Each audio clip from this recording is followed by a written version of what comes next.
Hello. Today we're going to be taking a look at chapter 24. We're looking at the turn of the 18th into the 19th into the 20th century. We're taking a look at some of the major players here and specifically what events are occurring that are going to lead us to World War I. So science at the turn of the century is making some major advances, right? There's the discovery of radium, which is now going to allow for X-rays. So again, think of all the ways in which that helps society. You also have Einstein beginning to produce essays and ideas and thoughts, specifically the relative theory, which says that space and time are not absolute, but relative to the observer. And I really don't understand what that means, but scientifically it is very important. Next up, we have a philosopher named Nietzsche, who pushes the irrational, that one cannot create in a decadent, rational society.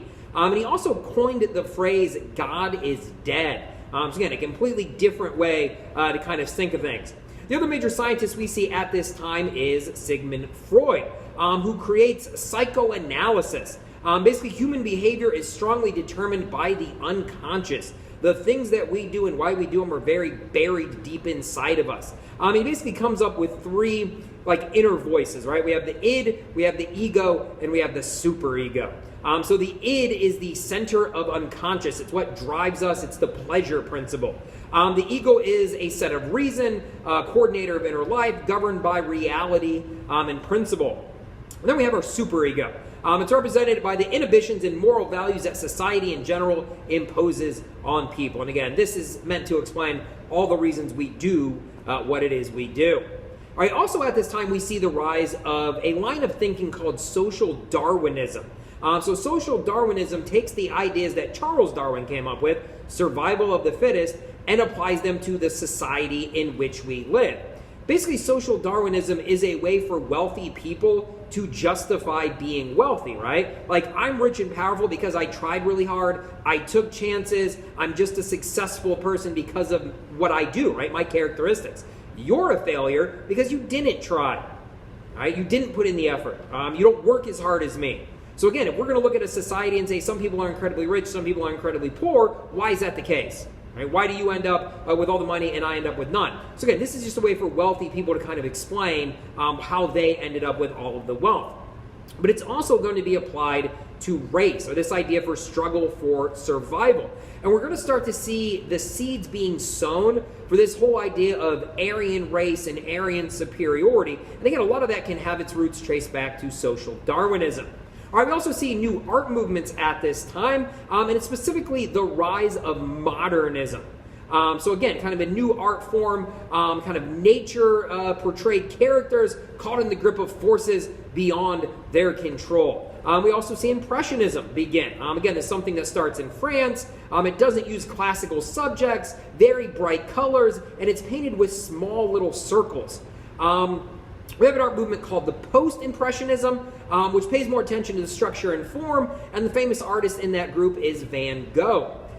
With the mass production of the camera, we also see a whole nother realm of artists, right? So again, people that can now take pictures, mass produce those pictures, share them with society, and it really becomes a question of what should painters paint, right? Because painters were painting landscapes, they were painting portraits. But if you can simply take a picture of that, and it's just as easy, and it's far cheaper, and it's way faster, why would anybody need a painting of something, right? So again, we start to see this idea of what should be painted, what's important, and it leads us to the idea, the art movement of Cubism, which is using geometric designs as a visual stimuli. So again, if you've ever seen kind of this Cubanist art, Picasso is kind of a famous name that goes along in that movement.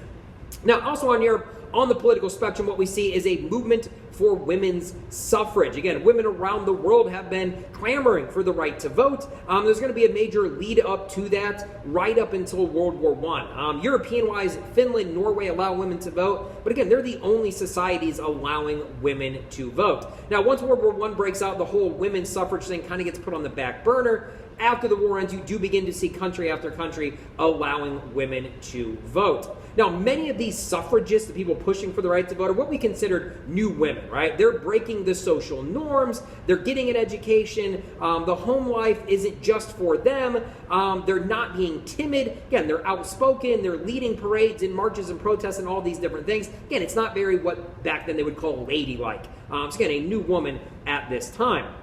We begin to see reform movements around Europe as well. Great Britain, we see the rise of the Labour Party.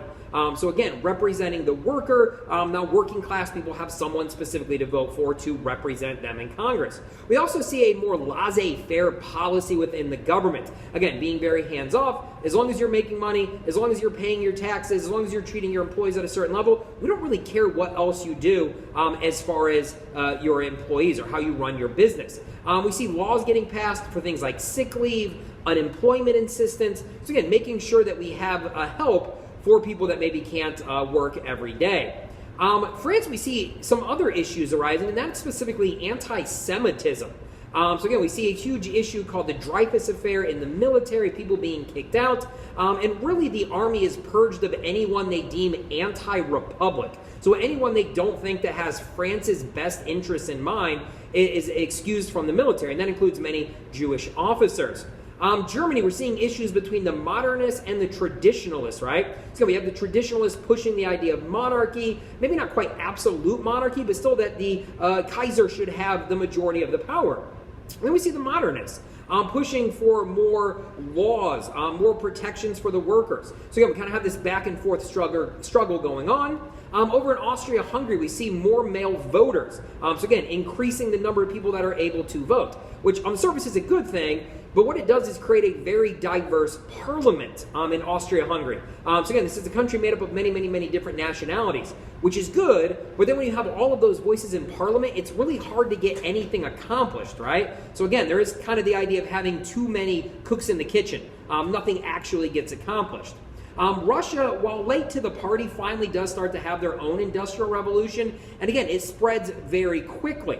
But what we see is that more factories are being built, more people move into cities, and they begin to talk, and they begin to hear these revolutionary ideas about how there should be a classless society and how workers are being taken advantage of. And again, we're going to start to see that rise in Russia, which we'll talk a little bit more about in chapter 25. Also, it's at this time that Russia loses a war, specifically during the Russo-Japanese War against Japan. 1905, again, they're beaten very badly. Their navy is utterly destroyed. It's the first time you see a European country losing to a predominant Asian country when it comes to warfare. So again, kind of embarrassing in that sense, and really shows how far behind Russia is to their other European counterparts. Here in U.S., industrial power is beginning to grow. So again, we're a little bit late to the Industrial Revolution. We get things rolling. Again, because of the size of the country, because of the natural resources, we're able to kind of take the forefront in mass production. For example, Carnegie Steel, so just one company in America, and while it is a very large company, was producing more steel at this time than all of the country of Great Britain. So again, Great Britain is the #2 steel producer in all of Europe. One American company outproduces them. But again, we do see that disparity of wealth. 9% of Americans own 40% of the wealth in America. So again, some people are getting very rich, but most people are not. It kind of goes back to that social Darwinism thing that we talked about. The other major thing that's going to happen during this time is another wave of imperialism. So again, as these new European powers emerge, talked about the creation of Germany, the creation of Italy, they want to show their strength by conquering new places. There's really no place in Europe left to conquer, so they're looking overseas. The other reason why we see a push for imperialism at this time is access to natural resources. Again, there's only so many things in Europe for you to get your hands on. If you can take over other countries that have those items, you can basically take them for free. So again, option A, you could trade with that country. Option B, you could just take over that country and have all the natural resources. They go with option B. We also see the idea of social Darwinism, right? You have to take over that place because they're backwards, because they don't know what they're doing. And a lot of times it's referred to as the white man's burden. There's a little snippet in there about that as well. Humanitarian aspects, again, the idea of bringing them Christianity, bringing them technology. So again, some people are justifying it as a benefit. Now, the two major areas we see imperialism at this time is going to be Africa and going to be Asia. Again, with very few exceptions, both of those continents are basically carved up between European countries. We'll start with Africa, right? By 1875, Europeans controlled 11% of the country. By 1902, Europeans control 90% of the country. So again, the vast majority of Africa is under European control. I mentioned natural resources, gold, diamond are discovered. So again, we have mines all over the country. The Suez Canal opens in 1869. It's controlled by the British, built by the French, controlled by the British. Again, that's their lifeline to India. They're going to control Egypt to make sure the Suez Canal always stays open. Now, sometimes even these Europeans, again, while imperialism is not good, sometimes even the Europeans went a little bit too far. For example, Belgium, led by King Leopold II, they conquered the African Congo region, and the way that they treat people there and kind of the absurd conditions actually make other European countries say, you went too far, you need to back off, and they actually kind of scold Leopold. So again, there is some level of consciousness there about the way you should treat people, but again, you're still conquering whole entire areas. By 1914, there were only 2 independent countries in all of Africa. The rest of it is completely controlled by Europeans. We mentioned Asia is the other major place we see. Again, the major country there, we see Britain with, again, kind of a strengthening of what they control, especially in India.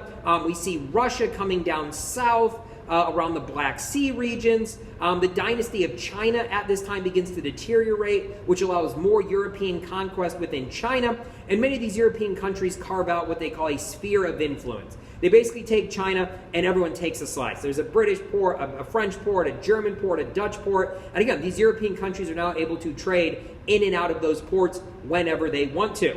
Now, obviously, over time, the Chinese aren't appreciative of this. They try to fight back. There's a major movement called the Boxer Rebellion that takes place. Again, not incredibly successful, but again, they are trying to overthrow these Europeans that are conquering their particular areas.